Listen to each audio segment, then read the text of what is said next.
Donc tout le monde a sa propre perception, je pense, de la perfection. Chacun a sa propre vision. Sa propre vision de qu'est-ce qui est un idéal, de physique, de beauté. Surtout dans le monde dans lequel on vit, à quel point tout est vraiment visuel tout le temps, puis que je pense que c'est vraiment un sujet important de parler de qu'est-ce qui pour vous est la perfection, qu'est-ce qui pour vous est le physique parfait. Puis c'est ce qui nous amène à parler de 3 différents troubles alimentaires principalement, qui sont la bigorexie, l'orthorexie, puis l'anorexie aussi, qui est probablement le plus connu. Donc, premièrement, c'est quoi? Chacun de ces troubles-là, hein? L'anorexie. Ben ça, c'est le plus connu, évidemment. Donc, l'anorexie, c'est caractérisé par le fait qu'une personne va cesser de s'alimenter. Il peut aussi avoir des découlés qui sont la boulimie, donc la personne va avoir des espèces de rage alimentaire, mais qu'elle va se faire vomir après. Donc, tout ça dans le but, derrière l'anorexie, la boulimie, d'être le plus mince possible. Donc ça, c'est vraiment ce qui caractérise ce trouble alimentaire-là. Ensuite, on a l'orthorexie, qui est quand même assez différent, mais qui est quand même assez caractérisé avec aujourd'hui à quel point l'alimentation saine est plus prônée. Ouais. L'orthorexie, dans le fond, c'est vraiment le fait de vouloir toujours bien manger tellement que ça en devient maladif. Fait que ça, je pense qu'il y a beaucoup de gens en ce moment qui peuvent se reconnaître avec ça, surtout aujourd'hui, avec à quel point le fitness devient... Pas juste le fitness, vraiment la alimentation. C'est comment est-ce qu'on voit des tendances comme le végétarisme, les gens qui sont vegan, le gluten, ceux sans gluten, ça catch on, vraiment, il y a un intérêt autour de ça. Puis je pense que c'est un type de trouble alimentaire avec lequel on va vraiment beaucoup dealer dans les prochaines années. Puis on a à l'opposé de l'anorexie, la bigorexie, qui est la recherche. Tu peux peut-être nous en parler un peu plus, ça. C'est surtout caractérisé chez les hommes avec l'entraînement, etc., qu'on se trouve jamais assez parfait physiquement. Ça peut être aussi ceux qui se trouvent pas assez minces, mais c'est principalement ceux qui se trouvent jamais assez gros. Donc pour les hommes, qu'on trouve jamais qu'on est assez gros, qu'on se regarde dans le miroir. On entend musculairement. Musculairement gros. Donc on n'est jamais satisfait de notre physique. On veut tout le temps être plus ça coche, plus gros. Donc c'est 3 différents troubles alimentaires qu'on va parler aujourd'hui.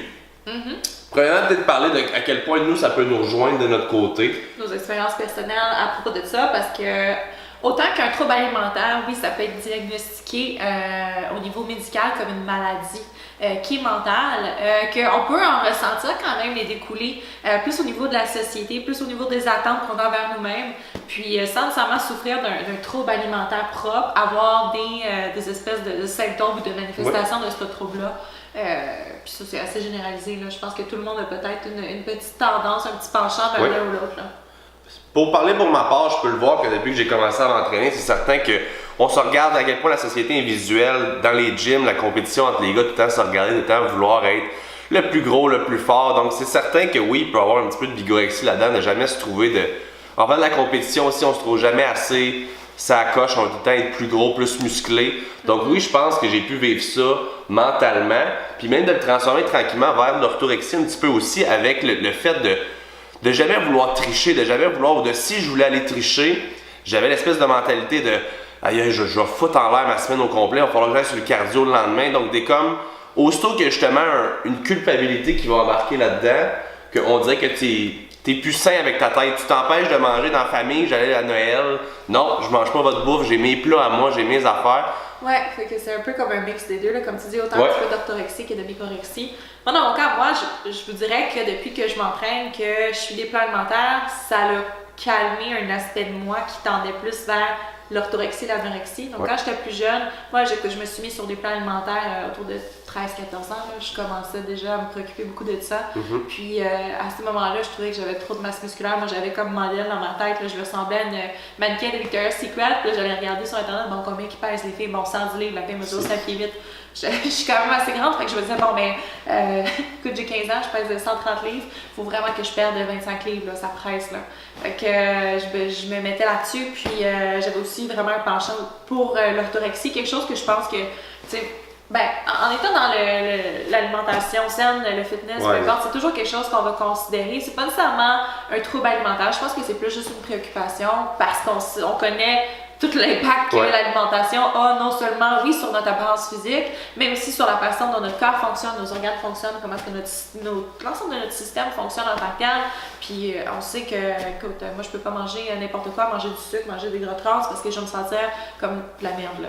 Mais je pense que c'est vraiment ça, c'est quand justement la culpabilité à l'embarque, de t'empêcher tout le temps de tout, oui, manger sain, c'est la priorité, puis ça devrait être tout le temps ça.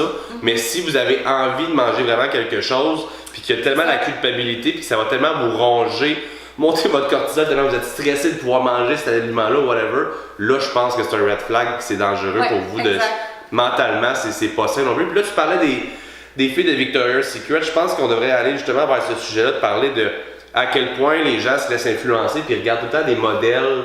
Tu sais, les fitness models sur les Instagram, sur les pages, etc. Les acteurs, les mannequins. C'est sûr qu'on est overexposé aussi à un ensemble de physique, surtout avec Instagram qui a vraiment pris la place beaucoup dans les médias sociaux. C'est que des photos là, de fitness ou de peu importe de shape. Là. C'est sûr et certain que ce que vous voyez de ça reste des photos. Fait que la représentation, elle peut être très biaisée. Là. Non seulement il y a des gens qui vont venir photoshopper leurs photos, c'est vraiment quelque chose que certaines personnes font sur Instagram, même sur Instagram. Je sais pas si vous avez vu le cas de Devin Physique, un des gars de Shred justement qui avait un beau physique, un following de débile. Justement, les gens voulaient tout le temps plus travailler avec lui, il prônait beaucoup des suppléments en plus, puis là, on vient d'apprendre à quel point ses photos étaient photoshopées, que tout était modifié tout le temps. Donc, la personne que vous avez pu vous fier puis avoir ce modèle de shape-là, mais finalement, c'est un mensonge au complet. Donc, puis il y a beaucoup de compagnies sur les réseaux sociaux qui vont essayer de vous vendre leurs produits. Fait qu'on peut ici faire référence à tout ce qui est Waist Trainer, Skinny Tea.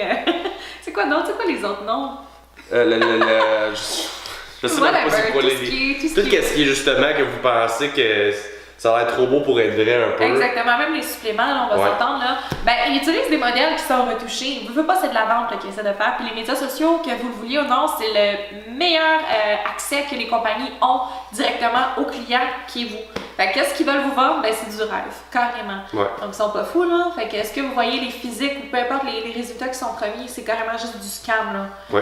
Donc, fait que souvent, c'est comme, basez-vous si vous voulez vers un physique pour vous donner votre objectif à vous, mais n'oubliez pas de le faire pour vous-même, le faire vraiment dans une optique santé quand même. Vous voulez vraiment, atteindre ce physique-là peut-être, mais basez-vous pas au complet. Mettez pas toute votre énergie vers atteindre ça exactement, parce que c'est peut-être souvent justement des menteries. Non, exact. La fausse publicité. Exactement. Puis pour en revenir vraiment aux troubles alimentaires, c'est sûr que c'est quelque chose que on va retrouver beaucoup dans le milieu.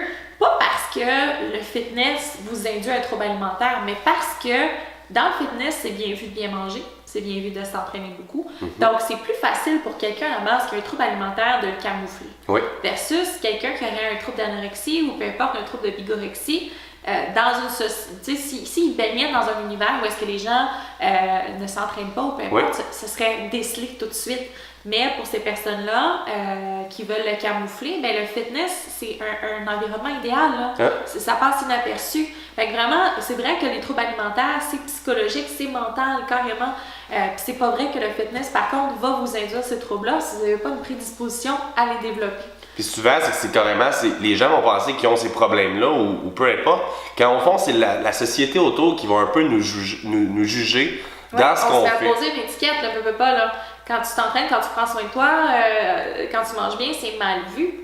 Tu sais, on est une société vraiment excessive. Tu sais, on va mettre des photos. Surtout toi, tu vas le voir quand tu vas mettre des photos, tu sais, puis que les gens vont écrire. Surtout les filles. Les gars, votre l'idéal masculin, là, selon la société, c'est un gars qui est fort, qui est musclé, qui est masculin. Mais une fille qui est musclée, par contre, c'est complètement à l'opposé. Une fille, c'est censé être fragile. C'est toujours censé être beau, être délicat, être ci, être ça. Mais tu sais, il y a des filles que passer leur vie au salon de coiffeur, c'est pas nécessairement ça qui les allume, là. Puis justement, c'est là que le monde va tout le temps écrire des maudits commentaires, justement, qui vont aller parler de bigorexie au niveau des filles ou qui vont vraiment parler comme si c'était des troubles de personnalité alimentaire ou peu importe. Quand au fond, c'est beau être accessible, c'est beau faire les affaires qu'on veut, mais si c'est votre passion, si c'est ce que vous aimez faire, faites-le à 100%, faites-le comme vous voulez le faire.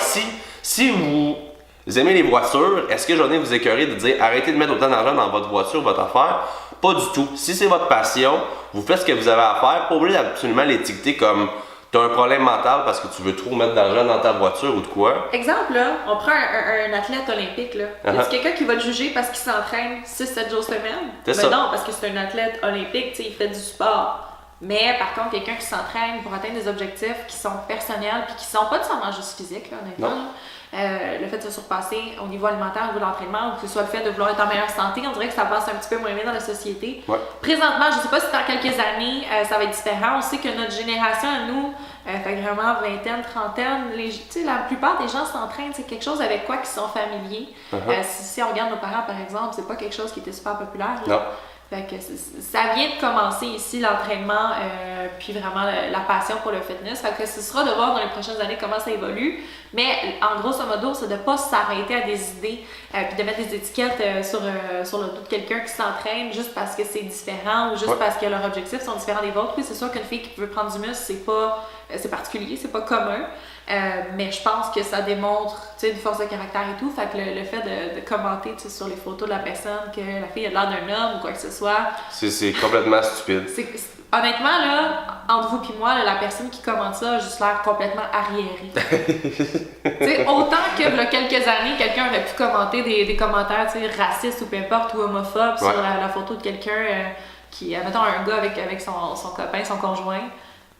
Si ça se produisait maintenant, la personne aurait l'air complètement c'est vraiment de la société. Là. Je veux dire, la pire là-dedans, là, c'est la personne qui commande des espèces de perdre son temps à perdre ça. Perdre son temps, là. Ouais. Fait qu'au fond, c'est vraiment juste de concentrez-vous sur trouver votre objectif, puis soyez sûr que vous le faites pour vous-même, que vous le faites vraiment dans une optique aussi santé, de dire que c'est bien beau un physique, c'est bien beau, mais si c'est pas pour durer, à quoi bon le faire aussi? Si vous le faites pour vous-même, puis que c'est votre passion, que c'est vraiment un milieu de vie qui vous intéresse, allez-y à 100%. Pensez pas que si les gens trouvent que vous êtes excessif ou peu importe, qui mangent la merde. C'est méchant à dire, mais vous le faites pour vous autres, puis c'est vraiment comme faites-les à 100% si vous voulez le faire. Personne n'a à rien vous dire. Si vous pensez par exemple qu'au début, qu'est-ce qu'on a nommé au niveau des troubles alimentaires, ça peut vous ressembler, faites attention. Le but c'est d'être en santé dans notre corps, dans notre tête aussi, de pouvoir bien vivre dans ce qu'on fait avec ça aussi. Oui, de jamais mettre sa santé un compromis, en danger, c'est ça. Exactement. Mais je veux dire, mettez pas non plus vos aspirations, vos désirs, votre passion en suspens parce que le voisin dit que c'est pas correct ce que vous faites. L'introspection, l'analyse en tant que telle, c'est vous qui la faites. Laissez pas quelqu'un vous dire quoi faire à ce niveau-là. Là. Vous savez mieux quiconque ce que vous voulez aller chercher, ce que vous voulez aller atteindre. Donc, juste rester, comme Samuel l'a dit, dans l'aspect santé, autant au niveau mental qu'au niveau physique. Fait qu'allez-y fort la gang, nous autres on est avec vous autres, vous savez, peu importe les questions ou des idées de vidéos, vous nous en faites part, puis on va toujours se faire un plaisir de répondre à vous avec ça. Yes. Fait que merci beaucoup la guys. Merci beaucoup gang. À la prochaine, merci beaucoup.